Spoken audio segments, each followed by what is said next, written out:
अस्सलाम वालेकुम viewers, welcome to the knowledge hub tutor YouTube channel. हमने इंग्लिश सेंटेंस करेक्शन की सीरीज़ शुरू की थी जिसमें हमने 3 सेट को सॉल्व कर चुके हैं। आज का जो हमारा लेक्चर है that is based on set number 4। मैंने लास्ट टाइम भी बताया था इंग्लिश सेंटेंस करेक्शन में आपने 4-5 चीज़ों का ख्याल रखना है जब आप सेंटेंस को करेक्ट करने जा रहे हैं। सबसे पहले आप देखेंगे सब्जेक्ट प्लस वर्ब की एग्रीमेंट। फॉर एग्ज़ाम्पल अगर जहाँ पे हमारे पास सिंगुलर सब्जेक्ट है तो वहाँ पे हम क्या रखेंगे, सिंगुलर वर्ब रखेंगे। और जहाँ पे प्लूरल सब्जेक्ट है तो वहाँ पे हम क्या रखेंगे, प्लूरल वर्ब रखेंगे। और इसके अलावा कुछ ऐसे स्ट्रक्चर जैसे हम बात करते हैं फॉर सपोज अलॉन्ग विथ की हमने लास्ट टाइम बात की थी कि दो सब्जेक्ट अगर अलॉन्ग विथ वर्ड से कनेक्टेड हैं तो उनके साथ वर्ब कौन सा आएगा। एज वेल एज अगर दो सब्जेक्ट एज वेल एज के साथ कनेक्टेड हैं तो उसमें कौन सा वर्ब आएगा। तो इन चीज़ों का ख्याल रखते हैं सब्जेक्ट प्लस वर्ब एग्रीमेंट में। उसके बाद दूसरी चीज़ होती है स्पेलिंग। हम स्पेलिंग को भी देखते हैं कि कोई वर्ड मिस्टेकली या मिस स्पेल्ड तो नहीं रखा गया, क्योंकि वर्ड की स्पेल चेंज हो जाए, वर्ड की स्पेलिंग चेंज हो जाए तो उसकी मीनिंग भी चेंज हो जाती है। ठीक है जी। उसके अलावा हमने क्या प्रीपोजिशन को नोट करना होता है कि आया प्रीपोजिशन सही पुट किया गया है सेंटेंस में। ठीक है जी। और उसके बाद हम पंक्चुएशन को नोट करते हैं। ठीक है जी, कि आया पंक्चुएशन सही पुट की गई है, यानी कि according to the sentence punctuation सही इस्तेमाल की गई है। और लास्ट एंड नॉट लीस्ट हम टेंसेस को देखते हैं। ठीक है जी। तो ये 5 से 6 चीज़ें हैं जो हम सेंटेंस स्ट्रक्चर में नोट करते हैं। सही है जी। तो लेट्स स्टार्ट। सबसे पहले सेंटेंस है हमारे पास, he lives back side of my house. यहाँ पे आप देखें तो आपके पास सब्जेक्ट एंड वर्ब की एग्रीमेंट सही है, क्योंकि he is a singular subject, तो उसके साथ जो वर्ब है दैट इज़ सिंगुलर। और according to the present sentence हम सिंगुलर वर्ब के साथ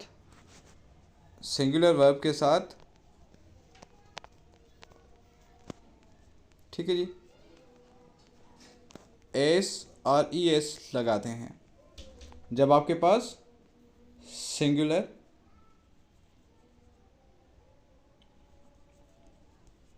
सब्जेक्ट हो।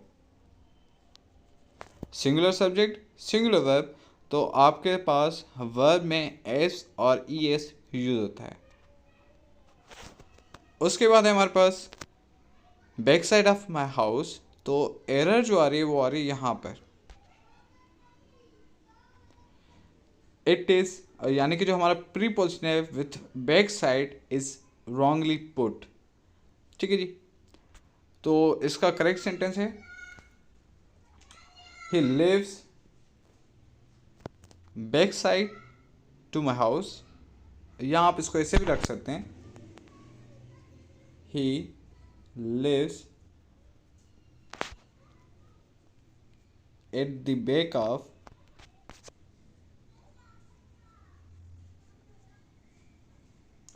माई हाउस। और नोट करिए ये वाला सेंटेंस ज़्यादा यूज़ होता है। ठीक है जी।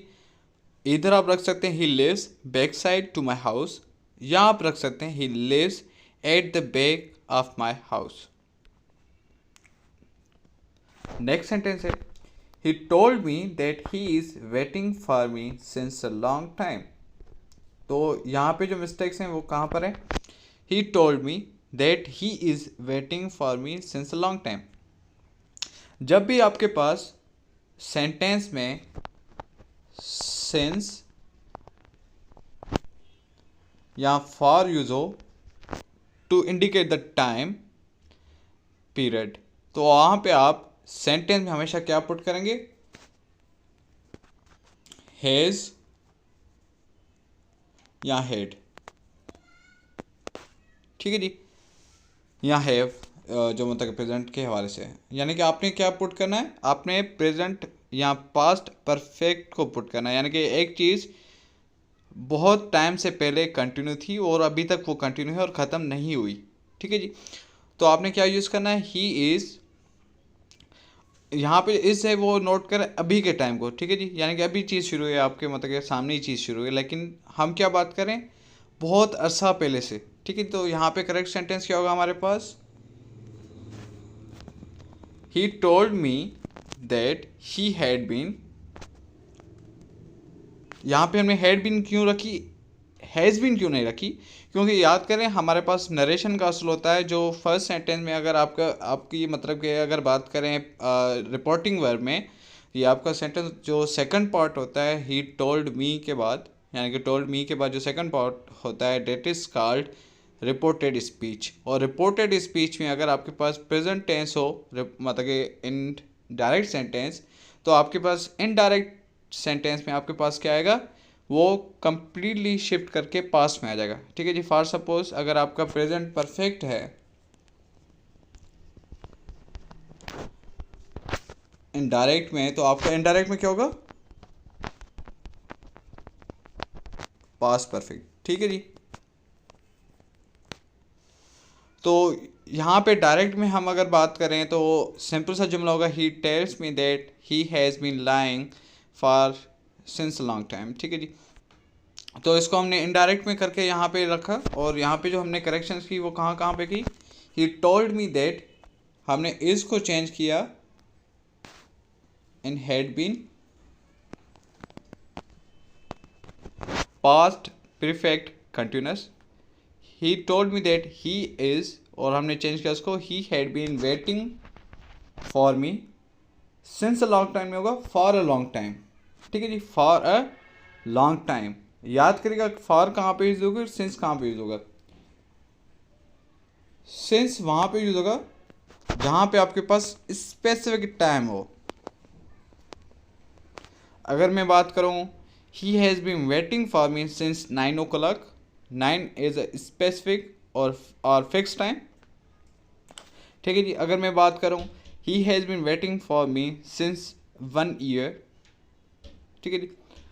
Sorry, since some date I can mention. अगर मैं बात करूँ एक लार्जर पीरियड ऑफ टाइम की, ठीक है जी, अगर मैं बात करूँ, he has been waiting for me for days, he had been waiting for me for an year, for a year. ठीक है, तो यहाँ पे हमने क्या यूज़ करना है, he has had been waiting for me for a long time. आगे बात समझ में, हम सिंस कहाँ पे यूज़ करेंगे, सिंस हम वहाँ पे यूज़ करेंगे जहाँ पे हमारे पास स्पेसिफिक टाइम हो, यानी कि आपके पास डेट मेंशन हो, आपके पास टाइम मेंशन हो। ठीक है जी, सिंस वहाँ पे होगा। और फार कहाँ पे यूज़ होगा, जब आपके पास स्पेसिफिक टाइम नहीं हो, यानी कि आपके पास लार्जर पीरियड ऑफ टाइम हो, तो वहाँ पे आप फार को यूज़ करेंगे। ठीक है जी। और मैंने एक और चीज़ बताई कि जब सिंस और फार का यूज़ होता है, वहाँ पे क्या यूज़ होता है, हैज़, हैड, हैव।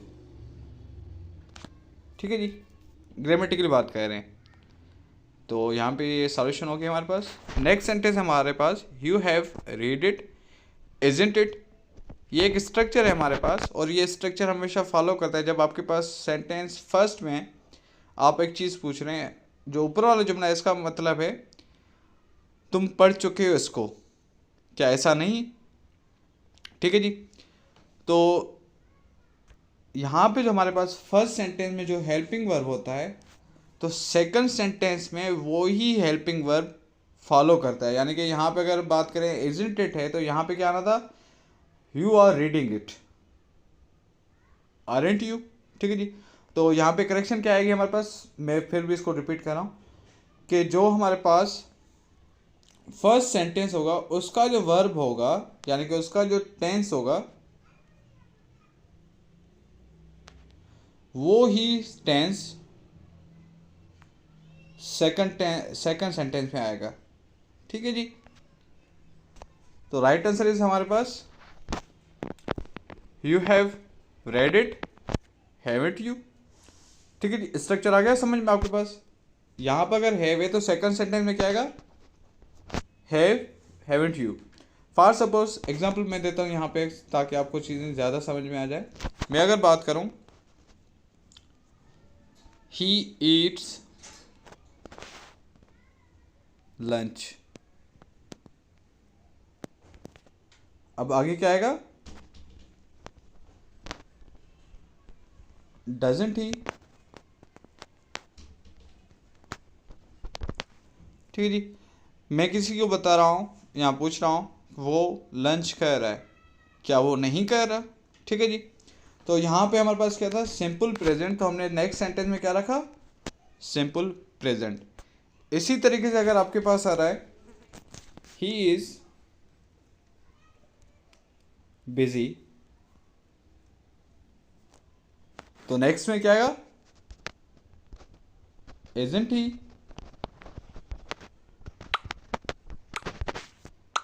ठीक है जी, नेक्स्ट सेंटेंस को देखें,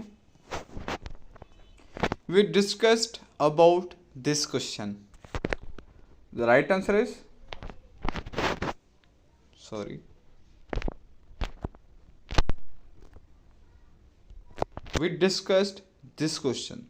कुछ ऐसे वर्ब होते हैं जो अपने बाद कोई प्रीपोजिशन फॉलो नहीं करते, उनमें से एक वर्ब है हमारे पास डिस्कस्ड। ठीक है जी, तो यहाँ पे हमने क्या किया, सिर्फ हमने यहाँ पर अबाउट को निकाल दिया। सही जी, सिंपल सा सेंटेंस है, नोट कर लीजिए, ये बात बहुत रिपीट होता है एफपीएससी के टेस्ट में। नेक्स्ट सेंटेंस है हमारे पास, I am studying in an university for an year. तो यहाँ पे नोट करिएगा एरर कहाँ पर है, मैं आपको बता देता हूँ। Right sentence is I have been. ठीक है जी, मैंने आपको बताया जब भी हमारे पास फॉर यूज़ हो या सिंस यूज़ हो, हम क्या यूज़ करते हैं, हैव यूज़ करते हैं। ठीक है जी, एक चीज़ बात समझ में आ गई। तो हमने सेंटेंस को के टेंस को करेक्ट किया, हमने क्या लिखा, I have been studying in the university. आपको पता है जो भी आपके पास यू होता है, यूनिवर्स हो, यूनिवर्सल हो, यूएसपी हो, तो आप वहाँ पे क्या यूज़ करेंगे, आर्टिकल ए यूज़ करेंगे।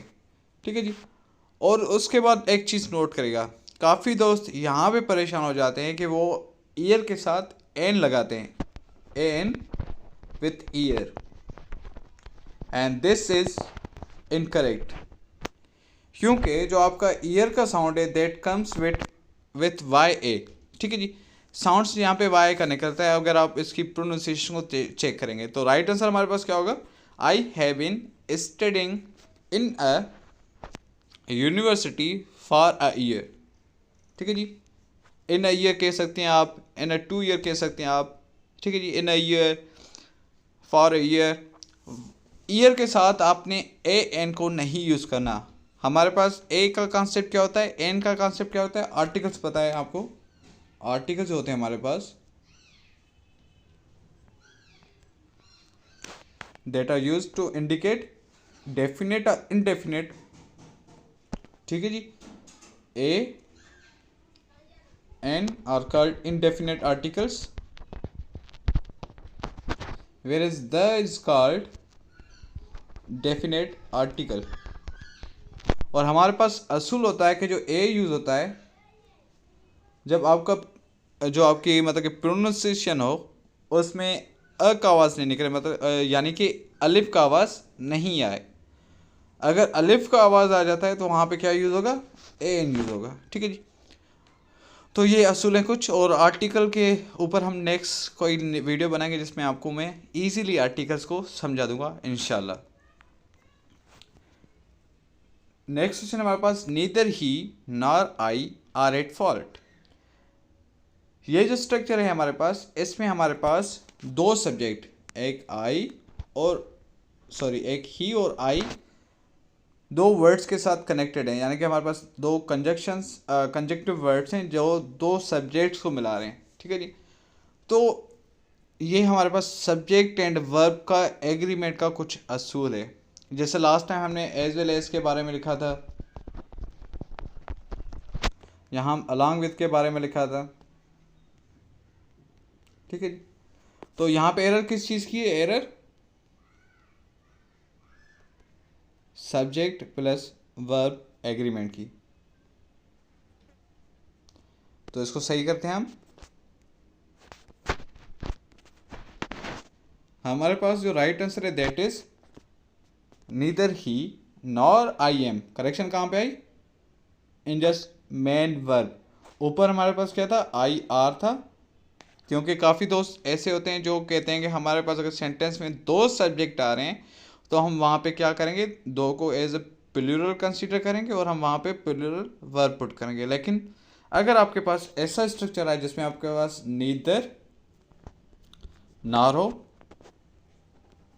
ठीक है जी, या ईदर, उसके बाद एक सब्जेक्ट,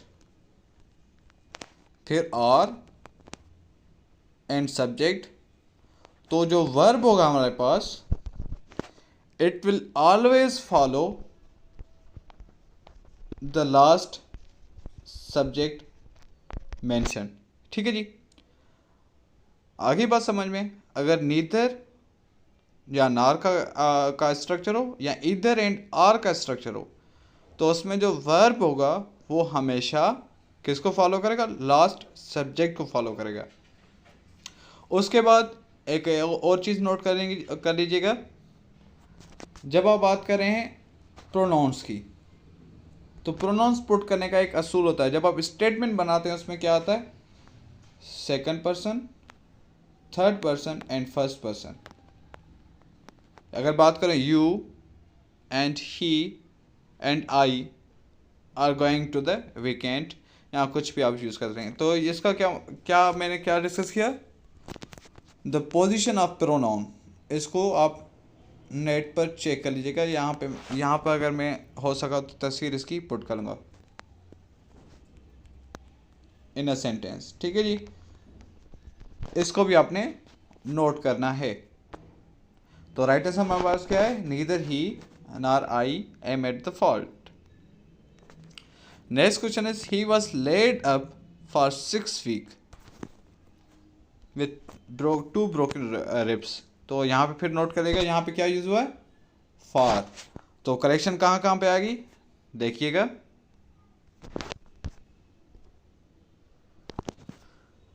यहाँ पे मैंने इसको क्या लिखा है? He was. तो यहाँ पे ये इनकरेक्ट है। क्या लिखेंगे हम?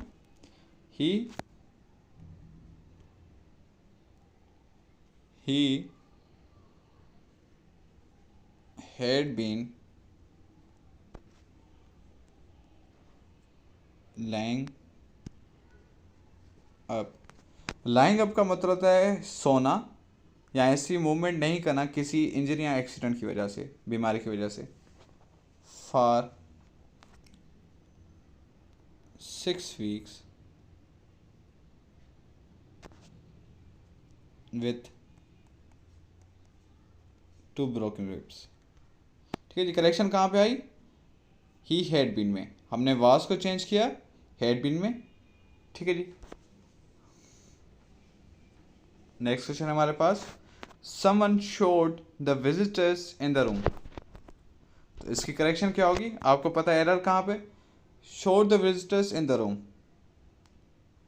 तो इट इज़ यहाँ पे शो का मतलब है उसने विजिटर्स को दिखाया रूम में जाके। तो दैट्स वेरी गलत, दैट्स वेरी रॉन्ग। तो राइट आंसर इज समवन, यानी कि कोई भी बंदा, showed the room to the visitors. यहाँ पे एरर किस चीज़ की थी? ऑब्जेक्ट्स की, यानी कि गलत, यानी कि सही ऑब्जेक्ट को सही जगह पे नहीं रखा गया था। Someone showed the room to the visitors. ठीक है जी। अगर हम बात करें इस सेंटेंस की, तो it can be corrected by using led. Someone led the visitors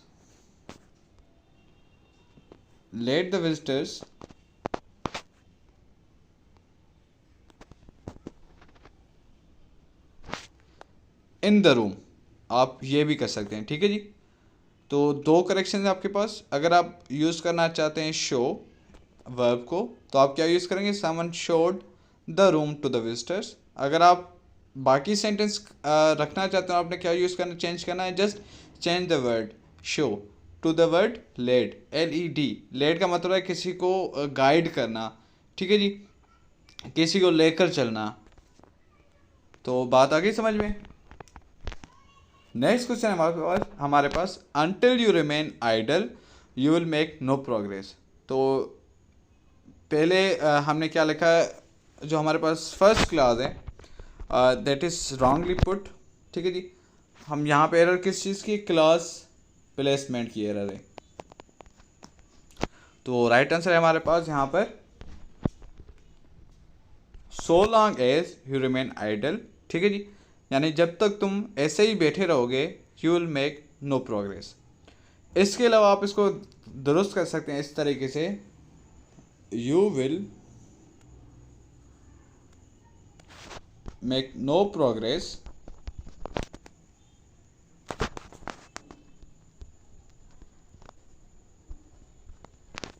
ठीक है जी, comma if you remain idle, ठीक है जी। सिंपल फर्स्ट कंडीशनल सेंटेंस का यूज़ किया हमने, या इसके साथ अगर ये नहीं करना चाहते हो आप क्या करेंगे, सिंपल अनटिल, मैंने यहाँ पे कामा को रिमूव किया तो इफ़ को भी रिमूव करके मैंने कामा एंड इफ़ को रिमूव करके क्या लिखा, अनटिल यू रिमेन आइडल, ठीक है जी। तो इन दोनों तरीक़ों से आपका ये सेंटेंस करेक्ट हो सकता है। नेक्स्ट सेंटेंस है हमारे पास, it is very wrong to be devoted to lying and cheating. तो यहाँ पे देखें एरर कहाँ पे आया, it is very wrong to be devoted, तो यहाँ पे टू बी डिवोटेड यूज़ नहीं होगा, टू लाइंग एंड चीटिंग। तो यहाँ पे करेक्ट सेंटेंस क्या है हमारे पास, it is very wrong to devote, क्योंकि हमारे पास एक वर्ब ये हो गया, सेकंड वर्ब ये हो गया, तो हम इसको विथ एन एम्फेटिक यूज़ कर सकते हैं, ठीक है जी। हमने इन्फिनेटिक को यूज़ किया टू को, उसके बाद हमने क्या लिखा, डिवोट वन सेल्फ, क्योंकि अगर हम डिवोट की बात करें जैसे मैं आपको बताया था एन्जॉय होता है हमारे पास, ठीक है जी, टू एन्जॉय हिमसेल्फ। इसी तरीके से हमारे पास जो डिवोट होता है it must carry the object, ठीक है जी। तो यहाँ पे जो ऑब्जेक्ट है डिवोट का वो क्या है हमारे पास, oneself. It is very wrong to devote oneself to lying and cheating. आगे बात समझें। नेक्स्ट क्वेश्चन है हमारे पास, what does a patient tell a doctor it is confidential. तो यहाँ पे आप देखें यहाँ पे क्या लिखा गया है, यहाँ पे हमने एक तो क्वेश्चन मार्क यूज़ किया है, तो मतलब कि ये सवालिया क्वेश्चन है, यानी क्या बता रहा है पेशेंट डॉक्टर को, यानी कि वो सवाल पूछ रहा है क्या पेशेंट बता रहा है डॉक्टर को कुछ भी, और आगे पता नहीं क्या जुमला लिखा हुआ है। तो यहाँ पे क्या है, किस में एरर है, स्ट्रक्चर में एरर है, किसकी वजह से, just spelling of this word. तो राइट क्वेश्चन है, राइट आंसर है हमारे पास what a patient tells a doctor is confidential, क्योंकि हम क्या करें, जो कुछ भी what a patient tells a doctor is confidential. हम इसको ऐसे भी कर सकते हैं, whatever a patient tells to a doctor is confidential, ठीक है जी। वाट एवर को यूज़ करके भी हम कर सकते हैं। और यहाँ पे नोट करिएगा मैंने यहाँ पे क्या लिखा है, full stop in the place of question mark. मैंने यहाँ पे सिर्फ इसको पॉजिटिव सेंटेंस बना के मैंने वहाँ पे वाट को एज अ क्वेश्चन नहीं रखा, मैंने वहाँ पे वाट को एज अ थिंग रखा है कि भाई जो कुछ भी मरीज़ डॉक्टर को बताता है वो खुफिया है। ऊपर वाले सेंटेंस में क्या है, सवाल हो रहा है, मरीज़ क्या बताता है डॉक्टर को, ठीक है जी। तो right answer is second part. Next question is the amount they receive in wages is greater then 20 years ago. यहाँ पे हमारे पास क्या यूज़ हो रही है, देन, तो यहाँ पे हमारे पास कंपेरिजन हो रही है। तो इसमें क्या गलती है, देखें हम कंपेरिजन करें किसकी, वेज की। अगर हम इस जुमले को देखेंगे तो यहाँ पे जो वेजेस है उसकी कंपेरिजन है किसके साथ, 20 ईयर्स अगो के साथ, दैट इज़ रॉन्ग। हम बात करें आज के दौर की वेज की 20 साल पहले की वेज के साथ कंपेयर कर रहे हैं, तो यहाँ पे क्या आएगा, इसका राइट आंसर क्या होगा, the amount they receive in wages is greater than that of. याद करिएगा, अगर आप दो चीज़ों को कंपेयर कर रहे हैं और एक चीज़ का मतलब आप एक टाइम ड्यूरेशन की बात कर रहे हैं या एक चीज़ की आप बात करें एज की बात करें, तो आपने वहाँ पे क्या यूज़ करना है, डेट ऑफ। यानी कि दो चीज़ों की कंपेरिजन करें, अभी के ज़माने की और पिछले के ज़माने की, या आप दो चीज़ों की कंपेरिजन करें, एक इस मुल्क की दूसरा दूसरे मुल्क की। फॉर सपोज अगर मैं यहाँ पे लिखूँ द पॉपुलेशन, ठीक है जी, द पॉपुलेशन, आगे वाला जुमला मैं आपको बताता हूँ, the population of this country is greater than that of. यहाँ आप कैसे कैसे डेट ऑफ की जगह पे क्या लिखेंगे, is greater then India's population. यहाँ कह सकते हैं is greater then Iran's population. अब जब वहाँ पे अगर हम ईरान इंडिया नहीं रखते तो हम क्या लिखेंगे, डेट ऑफ दैट कंट्री। ठीक है जी, इस तरीके से हम लिखेंगे। तो जब आप कंपेयर कर रहे हैं दो क्वांटिटीज़ की, तो आपने क्वांटिटी अगर एक मेंशन है और दूसरी क्वांटिटी क्या होगी, यहाँ पे जो डेट ऑफ है, यहाँ पे डेट ऑफ है, ये किसका मतलब कि किस चीज़ को शो कर रहा है, वेजेस को। ठीक है जी, उस दौर की वेजेस को, समझ गए आप। तो इस स्ट्रक्चर को आपने इस तरीके से रखना है। नेक्स्ट क्वेश्चन है, either of these 3 umbrellas will suit me. तो यहाँ पे देखें, यहाँ पे किस चीज़ में, ईदर ऑफ, एक तो आप इधर यूज़ करें, उसके बाद आपने तीन चीज़ों की बात करें, तो आपको पता है जो इधर यूज़ होता है वो सिर्फ दो चीज़ों के लिए यूज़ होते हैं, यानी कि दो में से एक।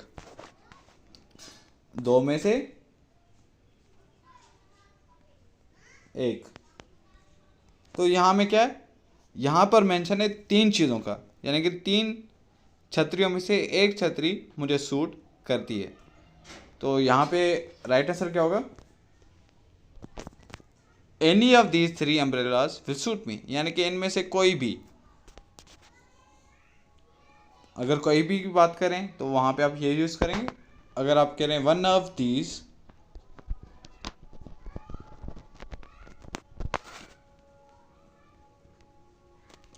3 umbrellas,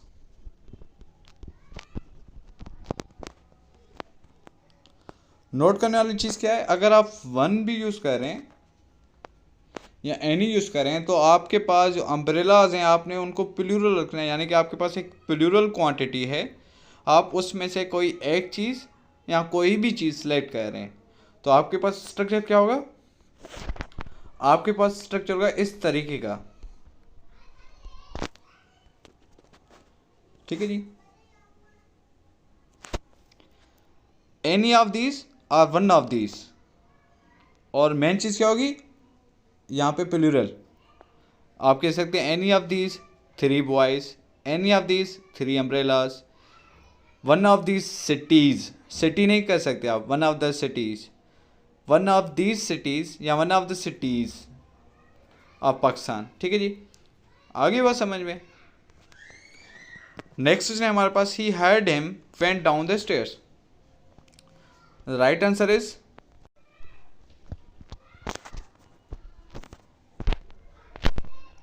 I heard him going down the stairs. मैंने पहले सेंटेंस में, यानी कि पहला सेट जो हमारा था, मैंने आप पहले ही बताया था आपको, अगर आपके पास यहाँ पे सेकंड फॉर्म ऑफ वर्ब आ रहा है, यानी कि पास्ट सेंटेंस में, तो नेक्स्ट सेंटेंस क्या होगा आपका, प्रेजेंट टेंस में आएगा। आई हर्ड हिम, वेंट यहाँ पे गलत है। ठीक है जी, right answer is I heard him going down the stairs. Next question is, paper is made up of wood. तो यहाँ पे प्रीपोजिशन का गलत यूज़ किया गया। आपको पता है जो मेड होता है डेट ऑलवेज कैरी फ्रॉम, तो यहाँ पे क्वेश्चन क्या, राइट आंसर क्या होगा हमारे पास, the paper is made from wood. ठीक है जी, तो यहाँ पे सीरीज़ का अख्ताम हुआ। अगर आप में से जो दोस्त इस चैनल पर न्यू है तो काइंडली हमारे चैनल को सब्सक्राइब करें एंड हमारे इस कोशिश को सपोर्ट करें। थैंक यू वेरी मच, अल्लाह हाफिज़।